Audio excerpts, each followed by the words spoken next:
So what synthetic division is a way to quickly identify if a number is a root of a polynomial equation. We're only going to do exponents up till 3, but this works for any exponent you have actually. It could be 4, 5, 6, 10, 15. It would still work. So what we're going to do is we're going to put the number we're checking in kind of a box. Then we're going to take the coefficients of our equation. So here we've got a 1, here we've got a -6, here we've got a 7, and here we've got a 6.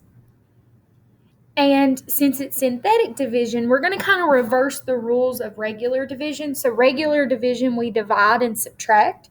Here, we're going to multiply and add. So what I'm going to do is I'm going to bring down the first number, multiply these two numbers. 3 times 1 is 3. Then I'm going to add. -6 plus 3 is -3. So I multiplied to get this number, and then I added to get this number. Now I do it all again. I do 3 times -3, which is -9. 3 times -3 is -9. Then I add 7 plus -9 is -2. Okay. Then multiply 3 times -2 is -6. Add, and I get 0. Now this right here is what I'm looking for. You want a 0 at the end because when in elementary school, when you were first learning to divide, if a number went into another number evenly, you had a remainder of 0. If it didn't, you had some sort of remainder at the end that you couldn't take any farther. So if there's no remainder, so let me make a note of that. No remainder.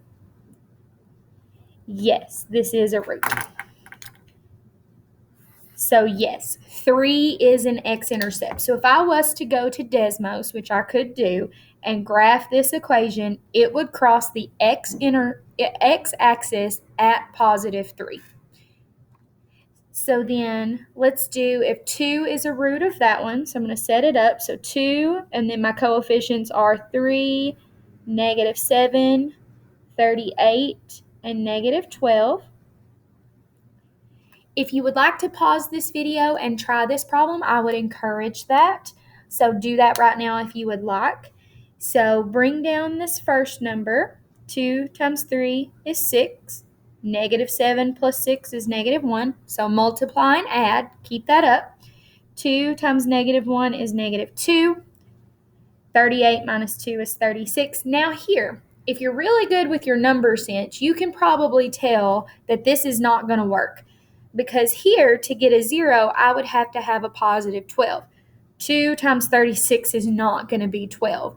So tomorrow, when we take this a step further and we have to do synthetic division guess and check style, we can be smart with this and just go ahead and stop and say, no, it's not going to work.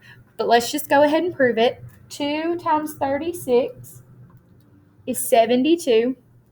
-12 plus 72 is 60. So I have a remainder here.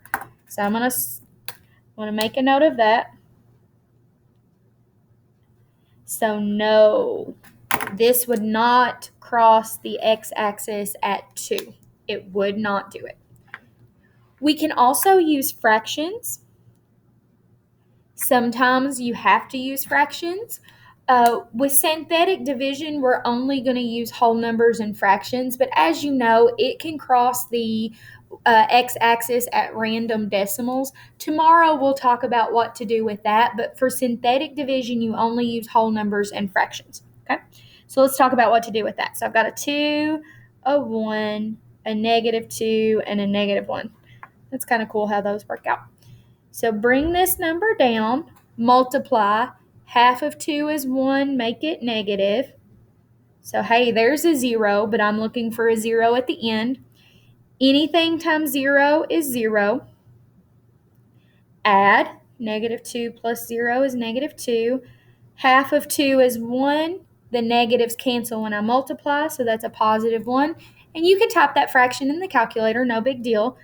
So I do have a remainder of 0.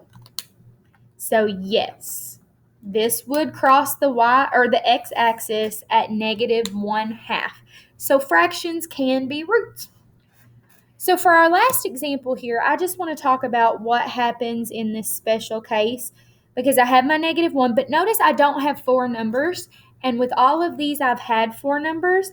So I'm going to show 3 right here, and we're going to compare what's missing. So the x to the third term is there, so that coefficient is 2. The x squared term is there, so that's -3. But I'm missing the plain x term. It has to be represented down here though. So I'm going to put a placeholder of 0. So anytime you have like a missing part of the equation, like if x squared was missing, I'd put a 0. If the last number is missing, I'd put a 0. So on and so forth. And then my last number is 1. So for this synthetic division where we're going to exponent 3, you should always have 4 numbers. Okay?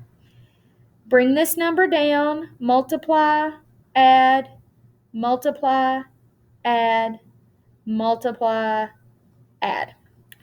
So I have a remainder. The last number wasn't 0. So no, this does not cross the x-axis at -1. The purpose for this problem was mostly to show you where to put that 0.